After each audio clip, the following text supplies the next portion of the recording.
Merci d'être venu. Donc, tout d'abord, j'aimerais dire que nos pensées continuent d'être avec ceux qui souffrent en conséquence des feux de forêt à travers le pays. Et je remercie le ministre Bill Blair de nous avoir fourni des briefages et je remercie des forces qui ont travaillé pour y répondre.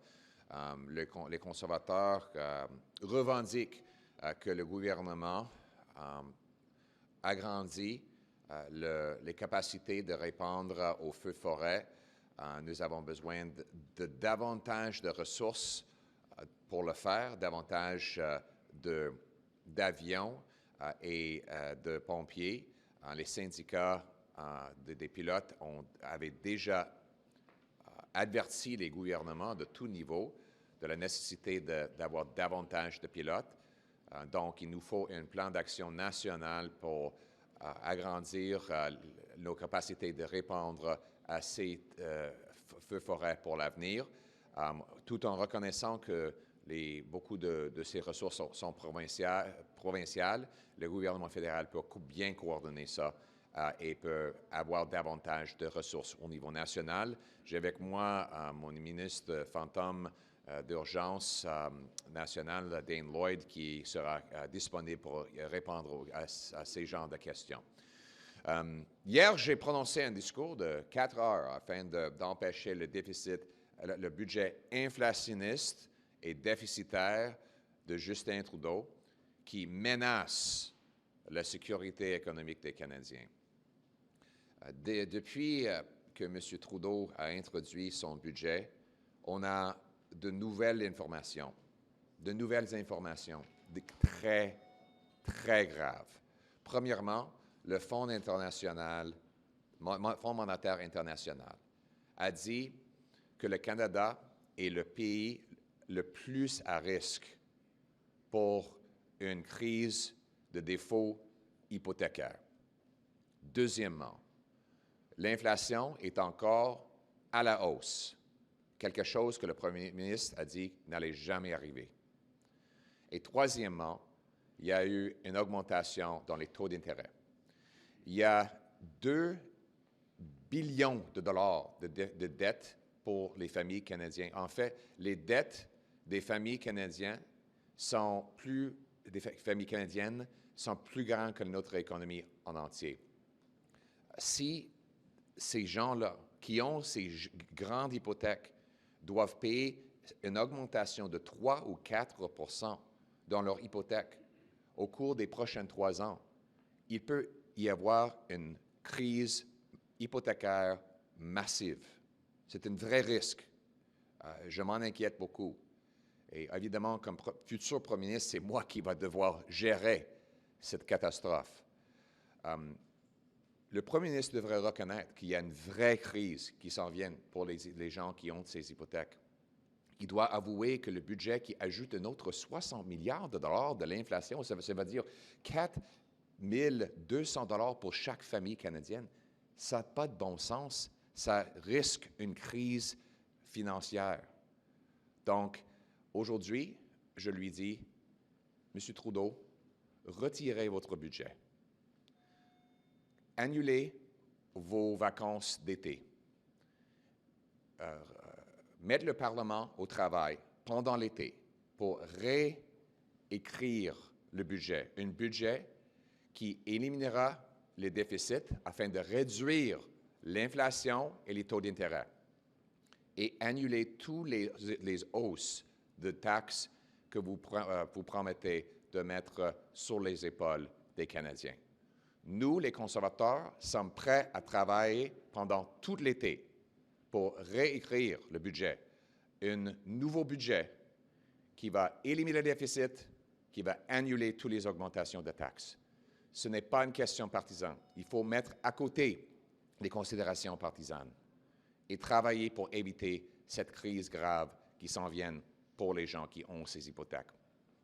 Annuler le budget, annuler les vacances, travailler pour rétablir un budget responsable qui va protéger les maisons et le futur financier de nos citoyens. C'est ça que nous revendiquons aujourd'hui en tant que conservateurs et on va continuer de travailler pour empêcher ces 60 milliards de dollars de l'inflation au Sénat, à la Chambre des communes et à partout. Merci beaucoup. Thank you very much, everyone, for coming. First of all, our thoughts are with the people suffering from the forest fires across the country. Conservatives are calling for a stronger federal coordination and action plan to respond to these types of fires. We believe that the federal government can do more to coordinate provincial assets, to have more federal assets, and to have better reaction the next time a fire like this happens. And I have here with me my Shadow Minister of Emergency Preparedness, Dane Lloyd, to answer more questions on our call on the government in that regard. Yesterday I spoke for 4 hours to stop the inflationary tax hiking Trudeau budget. Now, I did this not just because I disagree with the irresponsible overspending that has caused the inflation. I've long believed that. But because I believe we're headed to a very serious crisis. Since the Prime Minister introduced his budget, there have been 3 major developments. One, the International Monetary Fund has identified Canada as the country most at risk of a mortgage meltdown because we have the biggest household debt of any country in the G7, $2 trillion of household debt. In fact, our households have as much debt as the entire GDP combined. Second, inflation is now again on the rise, something the Prime Minister promised was not going to happen. He claimed inflation was just going to fall. Now it's rising. I'm surprised when you pour tens of billions of dollars more of spending into the economy, you get more inflation. And third, the unexpected increase in interest rates that is going to be another uppercut to overly indebted Canadians who already can't afford their bills. I want you to think about this for a second. If you have a family that's paying $3,000 a month on mortgages, and they experience what the Bank of Canada projects will be a 40% increase in their monthly mortgage payment, that's $1,300 a month, which is almost $15,000 a year, when half of our households don't even have $200 left in their bank account. What is going to happen over the next 3 years as all of these mega mortgages renew at these higher rates? We're going to have defaults. We're going to have mass fire sales of homes as people can't make their payment, and all they can do is put their house in the market, but there won't be anyone to buy them because no one else can afford to pay the rates either. This could be a major financial meltdown. This is not me saying it. It's the IMF. It's the Bank of Canada. And the Prime Minister has to recognize these facts have changed since he introduced his budget. And so I'm calling on him to do the honorable thing, to put aside his pride and his personal ego and cancel this budget. And he should also cancel his summer vacation. And Conservatives are prepared to work all summer long to rewrite a budget that balances budgets in order to bring down inflation and interest rates, and that cancels all increases in taxes, because Canadians cannot afford to pay more. Mr. Trudeau, people's homes, their livelihoods are more important than your political posturing. They're more important than your summer vacation. So join with us. Put partisanship aside. Let's cancel the vacations. Let's cancel the $60 billion, or $4,200 per family, in inflationary spending. And let's get to work in this House to save the houses of those Canadians who are up to their eyeballs in debt after 8 years of your government. It is the responsible thing to do. I'm going to inherit this mess as Prime Minister, but I'm going to do everything I can as Leader of the Opposition to mitigate it and make sure that we save the homes, and the financial future of our people. It's the common sense of the common people united for our common home. Let's bring it home. Sur le projet, excusez-moi, je pensais que vous aviez fini. Oui. Sur le projet de loi budgétaire, il va passer cet après-midi, présumément. Oui. Qu'est-ce que vous pouvez ou vous allez faire? Nous allons empêcher le budget inflationniste et irresponsable de Justin Trudeau au Sénat. Nos sénateurs vont travailler aussi longtemps que possible pour empêcher ces 60 milliards de dollars de l'inflation pour sauver les maisons et les finances des Canadiens. Comment, parce qu'ils sont pas majoritaires, donc vous allez faire d'autres filibusters au Sénat, c'est ça? On va utiliser tous les outils. In your speech last night, you talked a bit about some ideas you had on climate change. And I wonder, what would the ultimate climate-related goal of a conservative climate policy look like under your government? Would it be emissions targets? What would be the climate-specific goal that you'd be after? Well, our goal is to reduce emissions, but we have an inverse approach to the Liberals. They believe in raising the cost of traditional energy we still need. I believe in lowering the cost of carbon-free energy that we want. So let's bring down the cost of hydroelectricity, nuclear power, carbon capture and storage, tidal power, and other green forms of electricity. How do we do that? We have to green-light green projects. They had a wonderful tidal power project in Nova Scotia, private sector driven. The company threw up its hands and left because it was 6 years waiting for Fisheries and Oceans to give them a sign-off. A Poilievre government would remove the gatekeepers and green-light these green projects. We need to speed up the approval of small modular nuclear reactors. Look, we have to protect safety, but does it take 15 years? What are we going to learn in years 13, 14, and 15 of a study that we can't learn in years 1, 2, and 3? So Trudeau is saying he wants Saskatchewan, Alberta, and New Brunswick to shut down coal. Okay, fine, but replace it with what? If he's not going to green light nuclear power, then how are they going to do that? In Quebec, they need a 100% increase in their electricity grid. But how are they going to do that if the federal government holds up hydroelectric dams for 7 to 8, 9 years? I would respect Quebec's environmental process and not duplicate it so that we can speed up hydroelectric dam construction. So in other words, let's lower the cost of carbon-free alternatives rather than raising the costs of traditional energy on which Canadians still rely. Allez-vous voter en faveur de la motion du Bloc qui demande au gouvernement d'arrêter d'investir dans les énergies fossiles? Qu'est-ce que vous suggérez par rapport à ça? On va lire la motion et écouter le débat. Je n'ai pas encore eu l'occasion de l'étudier parce que j'étais un peu occupé hier soir, malheureusement. Mais en général, moi, je crois qu'il nous faut laisser le marché libre déterminer les investissements. Je suis entièrement pour notre secteur pétrolier dans l'Ouest canadien. C'est un très bon secteur qui finance nos services sociaux. En même temps, je ne suis pas le type de politicien qui favorise des subventions pour n'importe quelle industrie. Je veux que le libre marché détermine qui reçoit quels investissements et quelles ventes de produits et services. At the pride flag raising on the Hill today. Sorry, I didn't you hear were you. not at the pride flag raising on the Hill today. Why was that?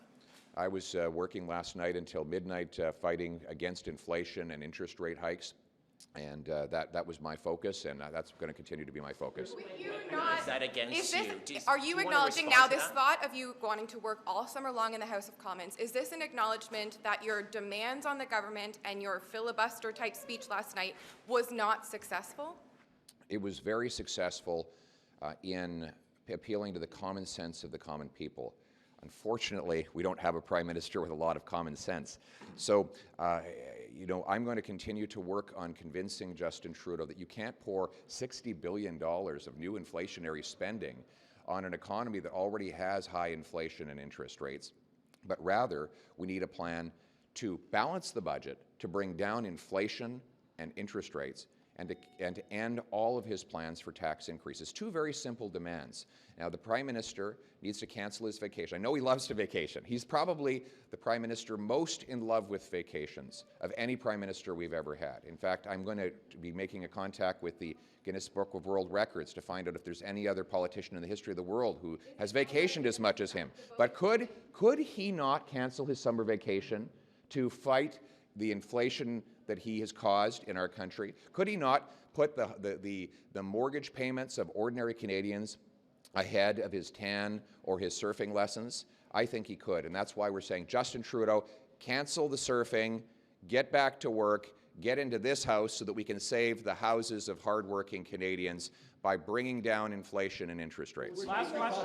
For the trans community, public safety is a central pillar of what you're trying to campaign on. So what do you make of the increased hostility and threats the trans community is facing right now in Pride Month? I believe every Canadian, regardless of who they are, regardless of their race, sexuality, gender, deserves to be safe. and that if anybody commits violence against any other Canadian, then they should be thrown in the slammer. We should have serious consequences for violence committed against any person, regardless of who that person is, regardless of the motive of the crime.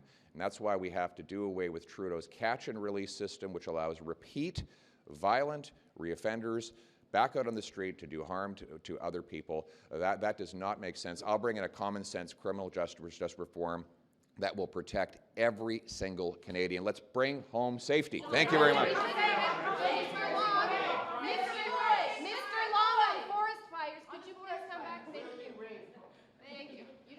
French, huh?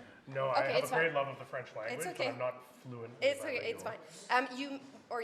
Mr. Poilievre mentioned that you want more firefighters, more water planes, and you want a national plan. Can you just elaborate on what you're asking for and how you intend to ask for it? Well, we're taking a very constructive approach. I mean, in the middle of a natural disaster is not the time to be throwing blame around. So we're taking a very constructive approach. I've had a number of meetings with Minister Blair on this subject. It's clear, we've seen articles come out this morning that our fleet of water bombers, which are primarily provincial, are aging. Some of them are said to be as old as 50 years. We also have a shortage of skilled pilots, which we're seeing across the aviation sector, not just in water bombing. And so it's clear that we believe the federal government needs to take a greater role in enhancing the capacity and capabilities of the federal government to assist the provinces. Many of the provinces, such as Alberta, British Columbia, have a very strong record of fighting forest fires because we have a lot of experience with that, as Fort McMurray will attest to. But we've seen other provinces like Nova Scotia, which haven't had as much experience with forest fires, really being hit hard recently. And so for the federal government to have these resources to assist in an increased capacity during these huge times. Be like a federal, for lack of a better word, like task force, because it is provincial. So are you asking funding to go to provinces, or are you asking for like a federal firefighter fleet? We believe that the federal government does need to develop its own unique capabilities. We do have the Canada Interagency Forest Firefighting Centre, which does a great job of coordinating firefighting resources. So when there's not fires in Alberta and there are fires in Nova Scotia, they can get the resources there quickly. But we do think that, as the years go by and as we possibly see an increase in not only the devastation of these forest fires, but the numbers of forest fires, that we should have these capabilities ready to go. Last question. At what point do you think we need to move away from leaning so heavily on the military for this and create some kind of domestic national agency that deals with disasters? I think that's definitely, those conversations are ongoing and they need to be seriously looked at. We've seen models in Australia where they've developed very strong civilian capabilities to assist, and I think that's something we absolutely need to be looking at as well. Do you think not having what you are calling for has hampered or challenged our ability to fight these forest fires or compromised our ability to fight these forest fires? Well, I believe our forest firefighters on the front line are doing a fantastic job, and we are getting support from across the globe because this is not just a Canada issue, this is a global issue, and I'm really pleased to see firefighters from Costa Rica, the United States, France, Spain, among other countries coming here to assist us. Are there some barriers to these countries being able to deploy as quickly as we would want them to into Canada? There are some barriers that do need to be addressed. I have talked to Minister Blair about that, and that's something that we can constructively work on. But I think going forward in the future, we do need to seriously look at enhancing federal capabilities. Thank you very much.